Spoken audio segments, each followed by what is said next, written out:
first, talk to me about your background and just martial arts in general, because for a lot of people here in the Northeast and that where your franchises are at, your franchise schools, they kind of know you, but there's a lot of people that may not understand like your background in martial arts well before you started getting connected with MMA. Now people may know you through that. It's like, what's your personal background in martial arts?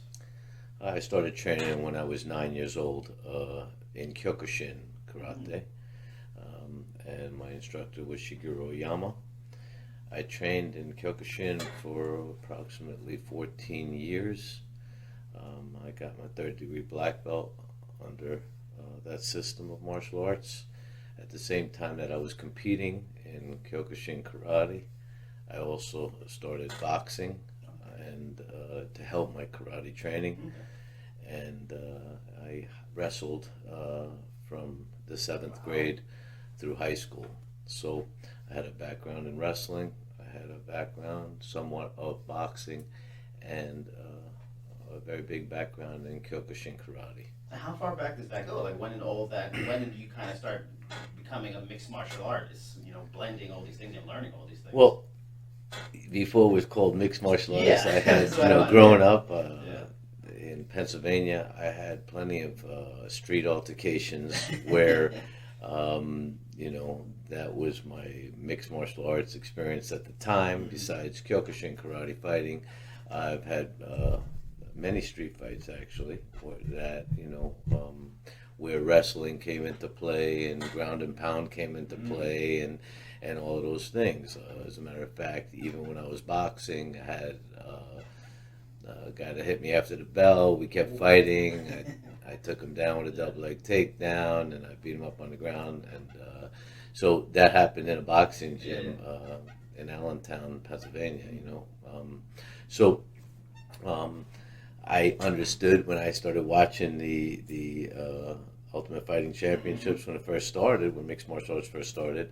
I looked, and where a lot of martial artists and actually friends of mine who had martial arts schools said it was, you believe that stuff? That's all fake and this and that. And I believed it, of course, because I did have street experience and I wrestled before and I know what a real street fight's like, and it's not like the movies.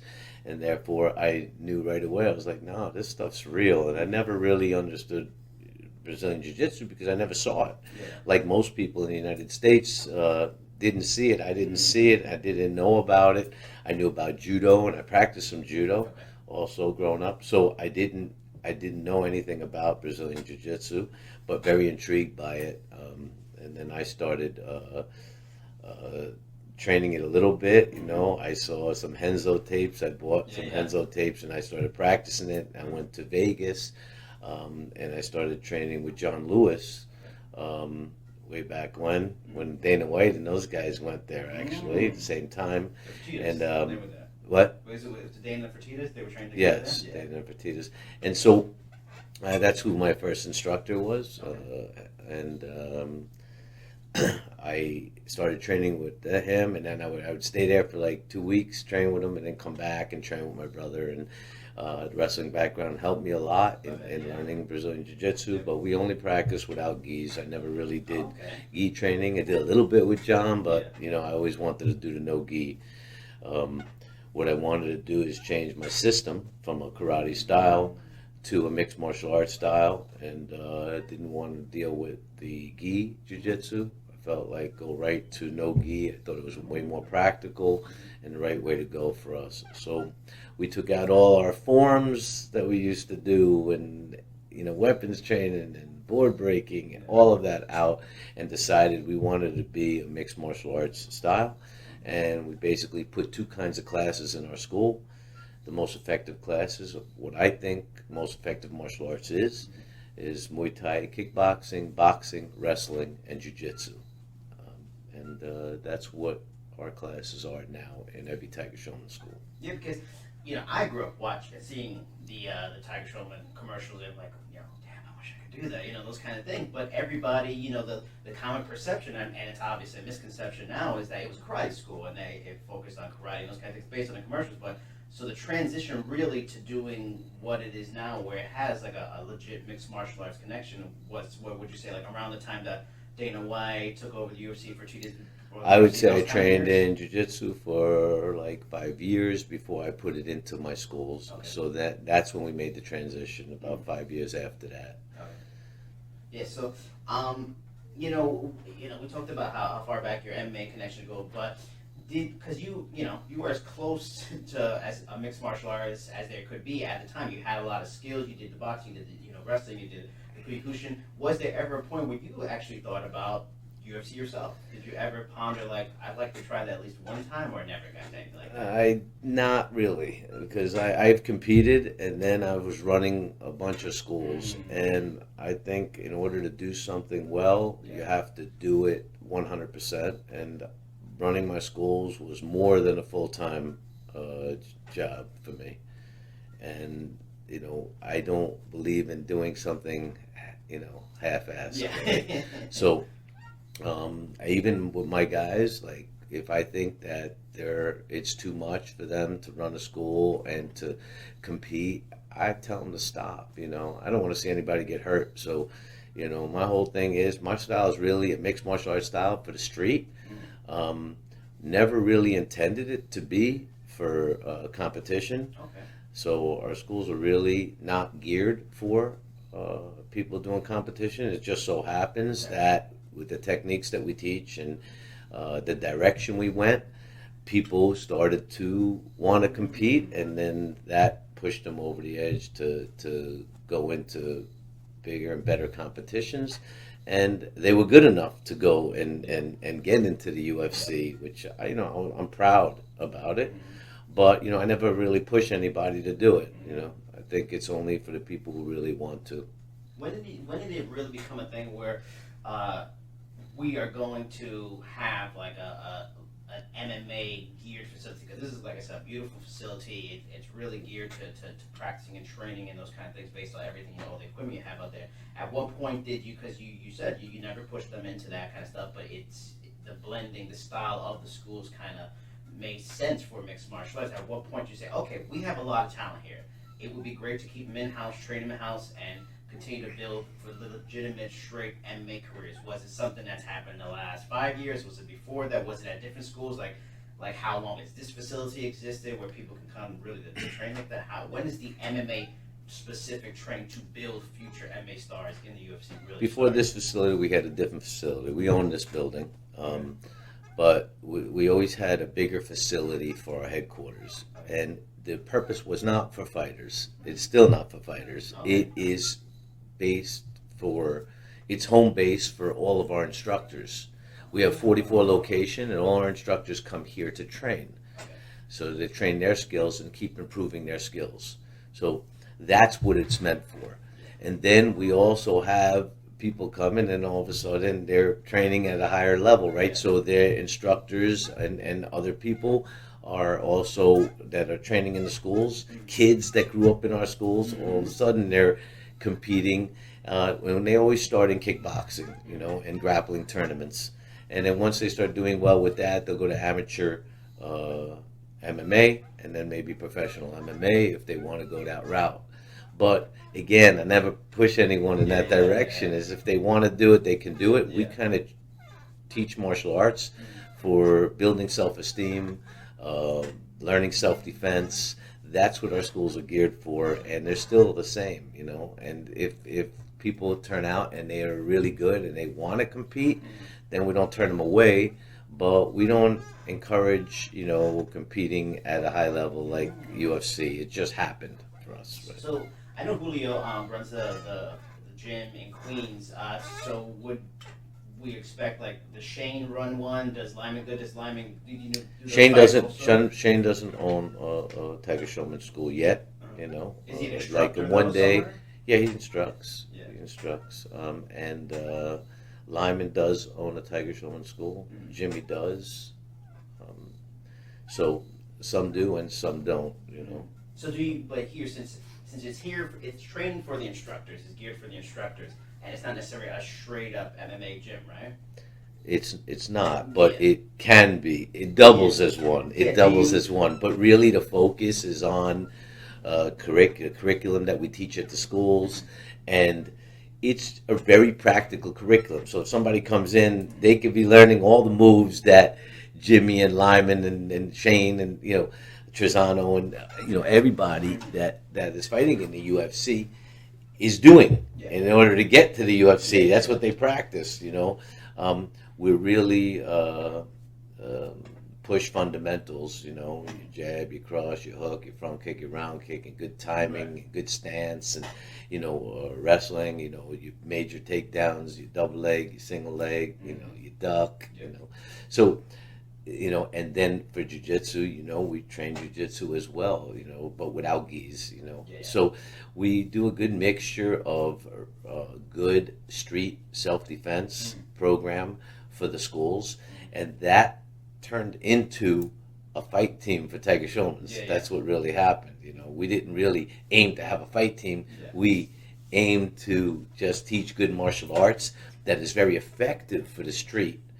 And I think if it's effective for the street, it's also effective for MMA, or the other way around. Right. So when Jimmy, Mike, when these guys are preparing for a camp, are there specific, say, a jiu-jitsu coach, like, if you go to Enzo's or you go to Longo Wyman, they have a specific wrestling coach, boxing coach, jiu-jitsu coach, kickboxing. Do you guys have specific coaches here, or when there's time for camp, do you bring somebody from outside just to work with them for camp? Like, is it all year round, or just in those instances kind of thing? Well, I'm the head coach.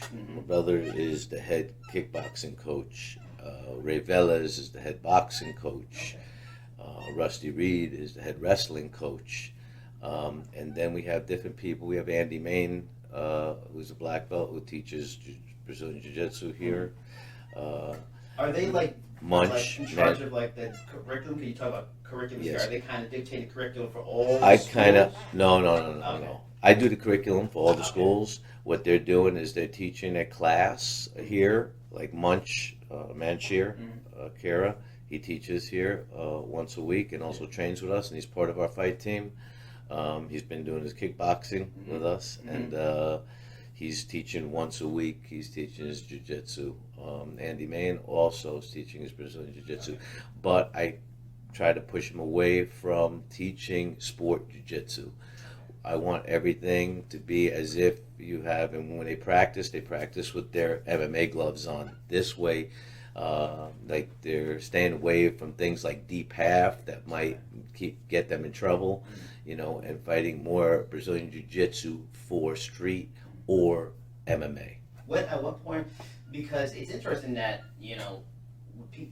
everyone will think of you, know you as a martial artist and a businessman and a successful one, and all of those things. At what point did you say it wasn't like I've been coaching for a long time, I understand how to coach, so I'm going to coach these guys? Because you're in the corner. You and your brother are in the corner for all these fighters every fight. At what point did you say, I want to lead this MMA stuff and be the coach in their corners, and what's your specific role? Is it just overall, watching the process, maintain a process strategy in the fights, all those kind of things? First, how did you make the choice? Yes, I want to be the coach, and then what's your specific role for every camp, just overseeing it or whatever? Well, what happened was our people were very successful, and even before Jimmy, and we had good kickboxers. We had Shannon Maceo, who was a world kickboxing champion. We had a bunch of guys who kickboxed and became champions of kickboxing first, and so I was coaching them, and then I ran a team for the Chuck Norris League, the Tigers, and that was a kickboxing event. And I ran a team for that. They called me up and asked me if I wanted to have a team, and I did. I had a team. We were successful with that. And then we all, so the guys were all part of that team. They were fighting kickboxing, and then I had the guys coming up and wanting to do MMA, and so I just kind of moved into it. It wasn't like I decided this is what I want to do. I want to be an MMA coach. I actually, business-wise, it doesn't make sense for me to do it, right? Because it's not a money thing. I do it because I love my students, and I know them for so many years. They're like family to me, so I care about them, and I want to be the best coach I can be. And so we do bring in some people, that do the wrestling, the boxing, the jiu-jitsu, but I watch over the whole thing and make sure that the coaching is done the way I like it. We have a formula that works for us. It has worked. We don't have that many people fighting, and yet they make it to a high level. So the formula must be working, and since it's not broken, we're not going to fix it. Yeah, I want to ask about the formula specifically too, because I talked to Phil Halls a few weeks back. He's a local guy, but he was training at Jackson Wink for a long time. He told me he came here because, one, he's been working on his striking since he was away from the sport for a while. But also, he came here, one, because it's close, but two, there's a style that the gym has that guys like Shane and Julio and Jimmy fight with, an aggressive style that he liked. Is there part of is there a thought process that you prefer the fighters to have an aggressive style? Is that just something that happened naturally, or there is an idea, kind of like Javier Mendez, where AKA they have a push forward aggressive style? Did you always want an aggressive kind of fight style, at least standing for your fighters here? I don't know that it's aggressive. I don't know that we're the most aggressive fighters. I think we're well balanced, though. I think that our skills are very good. I don't get the fighter mentality. These guys that I have, they didn't come to me as champions wrestlers or champion kickboxers. They started from scratch at Tiger Schulmann's, right? So, we have a formula that works. We train them, very basic, good fundamentals, right? If you have good fundamentals, I think you can build off of that. I see some gyms, and sometimes I see that gyms kind of get a person, the guy has some talent, and right away they throw him into fight. I've had people who come to me who have wrestling experience, and right away they want to fight MMA, or Munch came to me as a black belt, in Brazilian Jiu-Jitsu, and he wanted to do MMA right away. And I said, I wouldn't want to be your coach if you want to do MMA. If you want to do kickboxing first, and then we clean up your kickboxing and make it really good, and then we'll do MMA. See, I have a formula. I don't want to, go in there and then, Munch goes in there and he'll beat everyone at the B level. Because he's a good grappler, and maybe he could take him down and grapple him and beat him. But what happens when he can't take somebody down? And I don't want him flinching when someone's throwing punches at him. So, I explained to him the formula, and he said great, and he wanted to be part of the team. So I said, okay, then we're going to start like I start everybody. You're going to do amateur kickboxing. And so now he's 3-0 in amateur kickboxing. We started him off didn't really know much about striking. We started him off, and he's a real hard worker. I mean, whatever I teach him, he goes back and keeps training it, right? So he's got that good mentality, and he's doing well. So once he gets enough kickboxing matches under, I think he's good enough. We'll do some amateur MMA, and then we'll go to pro MMA. So, I have that kind of formula to do. I think some people just kind of jump into MMA too soon when they don't really know enough about striking. Thinking they're going to rely on their wrestling or their jiu-jitsu. The problem with that is there's always somebody that you can't take down, and then you're going to have an issue, and then that's going to be the end of your MMA career. And I don't want it to end that way. So, I won't even let guys do MMA until they got good striking and good jiu-jitsu and very good wrestling so that they can determine where the fight is going to be, right? So I kind of go in steps, and I don't break from my rules, and that really helps to make better quality martial artists. If I let them coach themselves, then they would just do what they're good at, right? So I have to kind of be the coach and say, hey, we got to work on your hands, You're a good kicker, you're not good with your hands, you're not allowed to kick. All you're allowed to do is punch now for the next, 5-6 months until I see that you're good with your hands, then we'll put your kicks back in or something like that, right? So that's what a coach should be doing. It should be looking, seeing where your holes are, and trying to fix it, right? Now, what happens if, like, a guy like a Phil Halls comes in here, let's say, because this is becoming a powerhouse school, especially in the area, but a powerhouse name and gym in the sport. Let's say somebody like, Frankie Edgar or Thiago Santos or somebody like that says, I've seen the fighters you have here. They're very good. I've heard good things. And I want to come train. I want to come train with your fighters. But they're not, privy to your formula. How does that work? Do you do you turn them away? Do you have to go through a few sessions of training and say, okay, you have kind of stuff that fits our formula, we could work together? Like, how does that work? And when you have an established name, of course, you'd like to bring them in here, and it helps everybody else to train with them. What do you do in those situations? Well, we have somebody who just came up to train with us from Buffalo, and we had a couple kids from Colombia who just trained with us. So we do get people from other places who want to train, and then I just let them train. If they want us to manage them and train them for fights, then we will. But if they're already a professional MMA fighter, then I'm just going to keep them going in MMA. The formula is, if somebody didn't do it yet, I'd like them to start with the right formula. If they already jumped in, then we're going to work them real good and get their hands and their feet better. And that's when I'll, say, all right, we're going to spend more time kickboxing if that's what you need, or we're going to spend more time wrestling if that's what you need. So, yeah, we accept people from other gyms when they come in, and we train them. I don't push to be their trainer. I don't push to manage them, right? But if they want it, then we will do it. I never force anybody. If they want to come and just train, enjoy the training, come in and train. We invite everybody. Now, how flexible is your formula with, say, an established guy? Like, let's say somebody comes in, they're just unhappy with what they're doing right now, but they have a skill set that really works for them. It's successful.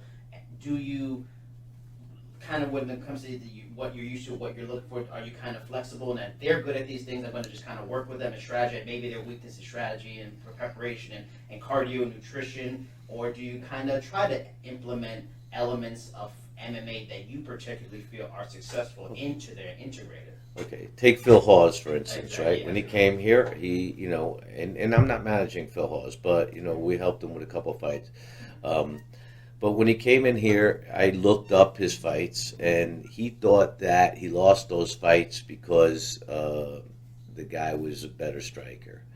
And when I watched the fights, I told him I thought it was because his conditioning was bad. And he said, here's the change for that. So I said, look, I don't really see that. And I'm good at pointing out and telling the person, I'm not going to hide anything. I tell them, this is what you need. Your conditioning was bad. And you'll notice that most Tiger Schulmann guys, when they go in, they're conditioned very well. And I make sure of that, right? If they're not training every day, then I'll pull them out of fights. I won't let them fight, right? So, because I don't want anyone to get hurt. So, anyway, with Phil, that was one issue. And of course, he's more of a wrestler than he is a striker. So he did one kickboxing match in Thailand, and then he came back, and I set him up for a kickboxing match in Garden, right? in Madison Square Garden, which he did very well in. And then I set him up for one fight in Bellator, for MMA, and again, he did very well in it, with mostly striking. He hurt the guy with strikes, so I thought his striking was coming along much better than it was before. And his wrestling's at a very high level, and his jiu-jitsu is at a good level, So I thought mainly where I could help him is two places, conditioning and striking, and that's what we concentrated on when he was here, which really helped him in the two fights that I helped him with. Now, how meaningful is it to have guys that started in Tiger Schulmann schools as kids and have worked out, like, how important is that for getting the message across about how useful the techniques are here, and just how fulfilling as a coach, as a teacher, as an instructor is it to really see these men and women grow up in the system and be successful in the system? I don't think, obviously you don't need vindication, but is it a further vindication to see, the formulas be so successful at the highest levels? Yeah, I'm kind of proud of where we've gotten, right? From a karate school to a mixed martial arts school and to a successful mixed martial arts school, right? So if somebody comes in, they want to learn self-defense. Look, one of the things that we always prided ourselves on as a karate school even was to teach people how to be more confident. So if it was a kid who was getting bullied, we wanted to make sure in the shortest period of time possible that he wasn't getting bullied anymore, right? Because that's what martial arts is supposed to conquer. But there were a lot of schools out there that weren't I would say would give away belts and and basically they knew their forms and they would get belts, but they didn't really learn how to defend themselves. That wasn't like that in Tiger Schulmann. Even when it was a karate school, you had to know how to fight. So the fighting we did was more kickboxing. Even though it was a karate style, we did more kickboxing. So kids learned how to fight. But then when mixed martial arts came about, and I spoke to my brother about it, I said, look, let's drop all the stuff that we feel doesn't really build confidence in people, like forms and these other elements that we're doing. And let's turn our system into a system where somebody comes in a relatively short period of time, 6 months, a kid who's getting bullied is now able to defend himself and walks around with more confidence. An adult who wants to learn how to defend themselves in a relatively short time, 6 months, they can already learn how to defend themselves. So a year in, they're very good, and they actually can defend themselves, whether they're taken down on the street or in a stand-up situation with strikes. So that was the ultimate goal. And then, from there, like I said, since that was our goal for self-defense, it translated to MMA very well, because I believe that, MMA is the closest thing to a real fight that we can get out there, minus groin strikes and eye gouges, and I don't think that makes a big difference in the street, because if I can have position on you and you poke my eye, you better be careful, because you're going to, give me an idea, right? So I believe that the, self-defense training is the best kind of training for MMA. So when we turned our system into a very self-defense specific training center, we also turned ourselves into a good MMA training center. So I have just a few more questions. I appreciate the time. How much are you still involved with the day-to-day dealings of the school? Do you have how many facilities across the country? It's over 40, like 44. 44. How much of a part of that? Because you mentioned, if you get involved, with something you don't want to do a half-ass, and being a coach for an MMA fighter in a camp, it's time-consuming and everything. It takes a lot of effort. How much does that take away? Are you more of a MMA coach running out of this facility, and then you have people handling all the schools? Are you still very involved in the day-to-day of all the schools? I'm very involved in the day-to-day and running the schools. That's my main priority, and the team, both are my main priority, because a lot of the guys who are on my team are also instructors in my organization, and I help them with their career fighting, but I also help them with a career after fighting. So a lot of managers and that are out there, they're really, coaching guys or helping guys become better fighters, and when they're done fighting, they're done with them. But mine is, I kind of help coach them through their life in martial arts. So when they're done fighting, then I help them to grow and make their schools better schools. So we don't just manage them through their fights. We manage them through their full career. So when they're done fighting, they're instructors, they're teachers, they're trainers, and they're going to be fight coaches as well. How many schools? How many states are Tiger Schulmann's facilities in, and are there plans? Are they plans for even more past 44? Yeah, we just kind of turned into a traditional franchise just this year. Okay. Starting January. So we are planning on opening more locations. Right now, we're in New York, New Jersey, Connecticut, and Pennsylvania, and we're looking to grow in those states and in other states in the country. Obviously everybody's going to think about California, Florida. Are those possible destinations soon? Absolutely. Yeah. All right.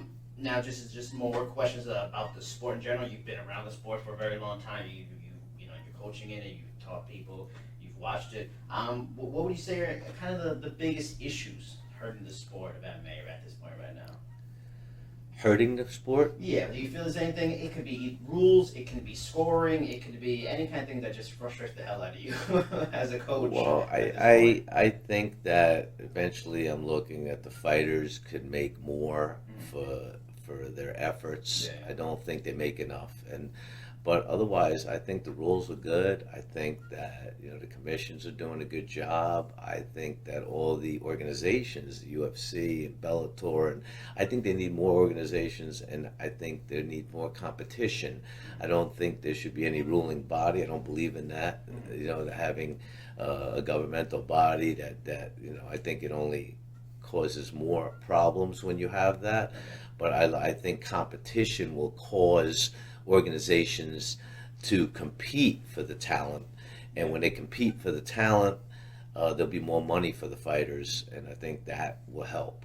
But I think that's really the main issue. Guys are putting their life on the line, getting hit in the head, and it's not just the day that they get hit in the head with those small gloves in the cage, but it's the training, the 2 months or 3 months of training leading up to it.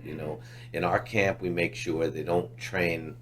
They don't do live sparring more than twice a week on camps. That's it. We won't do more than that, because I care, not that it wouldn't be beneficial. It's beneficial maybe, but their careers can be short, and I don't want to coach anyone that's going to have brain damage when they're 50 years old, and I don't want it to be because of me. So we take all the necessary precautions to make sure that our fighters are trained very well, conditioned very well, and get their sparring in, but make sure that they're healthy at the end of the day. If they get hit a little hard in training, they're not allowed to get hit. I mean, if they get stunned or they get knocked down to a knee or they get hurt, that's at least 3 to 4 weeks of no sparring, So we're really strict on our rules. Even if someone's like, I'm okay, let me spar. Nope. So we'll put it in our calendar. That person can't spar for 1 month, and all the coaches know. You know what I mean? So, we just watch out for our fighters. They're human beings, and we care about them. And if you train with us, we want to be responsible on how we train you, and make sure that you're going to be better off training with us than if you did it on your own or you went to another camp. I mean, this is a state-of-the-art facility. It is something, because you mentioned, brain damage, CT is a problem. You want to keep everybody healthy. Is there, and would you ever think about something, if not already, like kind of like a doctor on grounds or stops by from time to time, just, for guys that do get hurt and maybe get rocked, just as a double precaution, like just go see him, see the doctor, just double check and everything.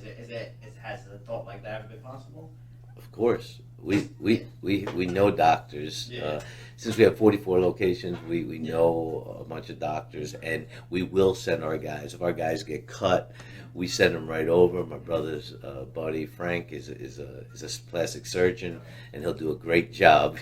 Immediately we'll just send him right out of here, right to his office, and he'll do it. And he does it pro bono for the fighters. If they don't have insurance, so. We do take care of our fighters like that. We know a lot of doctors, and the doctor will send them out to the doctor to make sure they're okay. But we're pretty safe in the way we train. We use 16-ounce gloves, we use headgear, shin guards. And again, we spar only twice a week. We don't go 100%, it'll go 80%, and before fights, they'll go a little harder. We'll bring in boxers, we'll go to the boxing gyms and they'll fight professional boxers. If you watch Jimmy and Lyman, all of them, Shane, they're all good with their hands, good with their feet, because we don't just fight other MMA guys. We go out and we'll fight people at their game, right? So if we'll walk into a boxing gym and fight professional boxers. Kendall Holt, he was a 3-time world champion in boxing. Jimmy started sparring him. He didn't know much about boxing, and Jimmy did well with him, and he's really responsible for helping Jimmy get much better with his hands. But when he goes into a boxing gym and people watch him, they're like, "Oh, he's a good boxer. What's his record?" And we go, "He don't have a record in boxing. He's an MMA guy. Wow, man, he should do boxing. Like they're all talking about it. He should box. So our guys are good like that. They're what we try to do is we'll go into a place where wrestling, the New York Athletic Club, and we'll wrestle wrestlers, and we'll box boxers, and we'll do Muay Thai with Muay Thai guys, and so that's what man with jujitsu, with straight jujitsu sport competitors, and this way they can test themselves in each art form.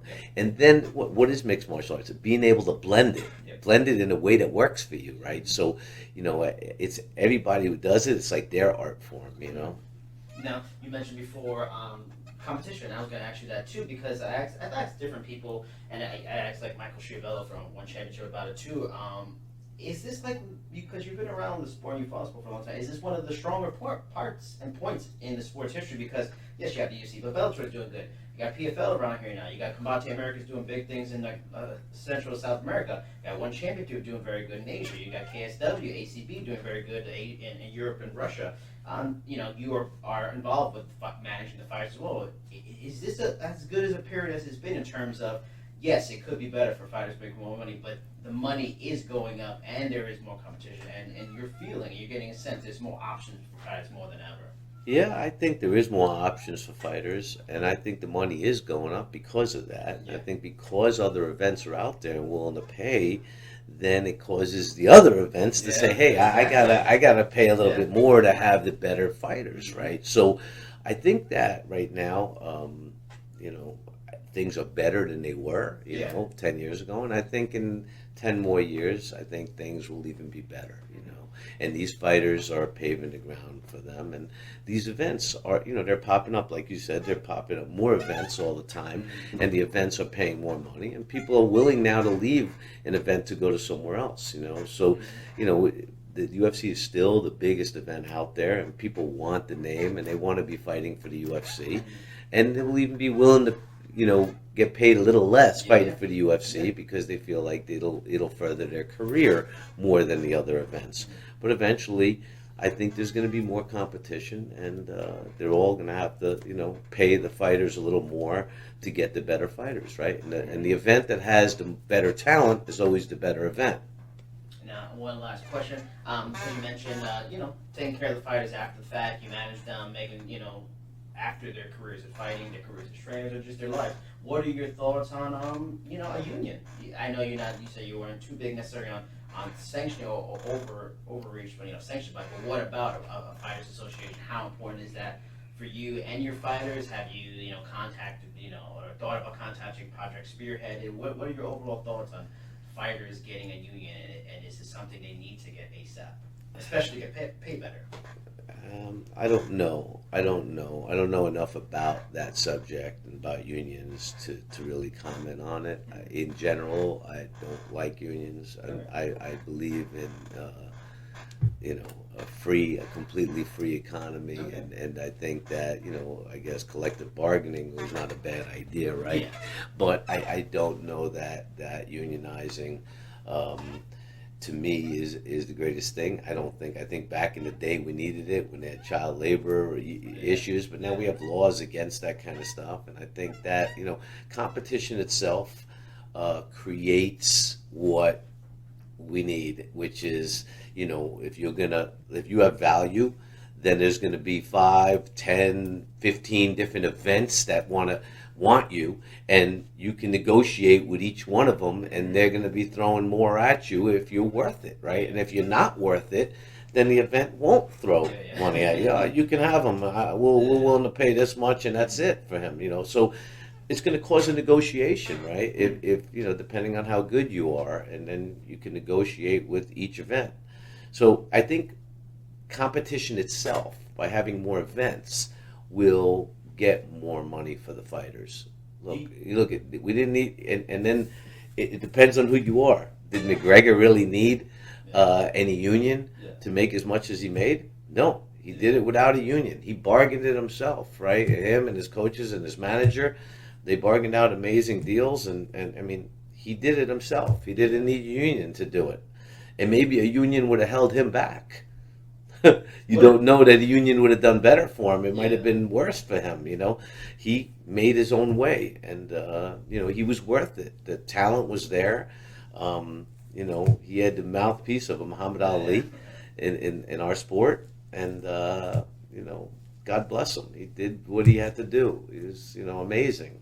So he kind of paved the road for other fighters now, I think, to be able to get to be as good as him and as vocal as him, and to be able to make it like him. You know? Would you say, like, you know, you want your fighters at, you have your fighters at your school for preparing for life, maybe not a fully on union, but should maybe leagues and promotion take it upon themselves to take care of fighters after the fact? Like, if you fought for the UFC fight time, you should get some sort of pension, and, you know, like, because that's the thing, life after fighting, because it's such a finite amount of time, it's so short, it's, like, that's what I'm kind of looking for. Is there something that should be, you know, a safety net for fighters for giving their blood, sweat, and tears, you know, from organizations more so than it is right now? Well, I think that if, let's say, an organization offered that and one didn't offer that, maybe that organization will do better than the other one. But I don't think that a governmental body should come in and mandate these things, because then we're not living free anymore.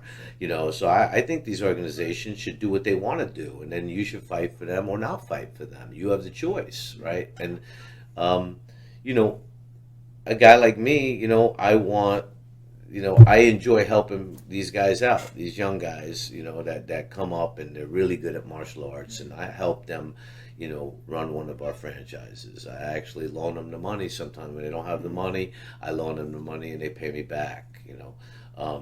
So I enjoy helping them through their fight career. I enjoy helping them pass their fight career. It's just the kind of person I am. But, you know, I don't want to be mandated to do it. Yeah. I do it because I want to do it. And you know, I think it's also beneficial for me too, right? They run another school for me. I do well also because of it, right? So I help them. In return, I get helped. And I think the fight organizations are the same. I mean, if they feel like, okay, this other organization is paying out this much money, they also take care of somebody afterwards, you know, as a fighter, I'm going to decide, do I want to fight for this organization, or do I want to fight for this organization that's going to take care of my retirement? You know, so they're going to make that decision. And you know, I think that after a while, when you have more events out there, they're going to be trying to pull the better fighters, right? So they're going to have to give more in order to get those fighters. So I believe in straight competition, and I think competition causes great things for everybody, you know. So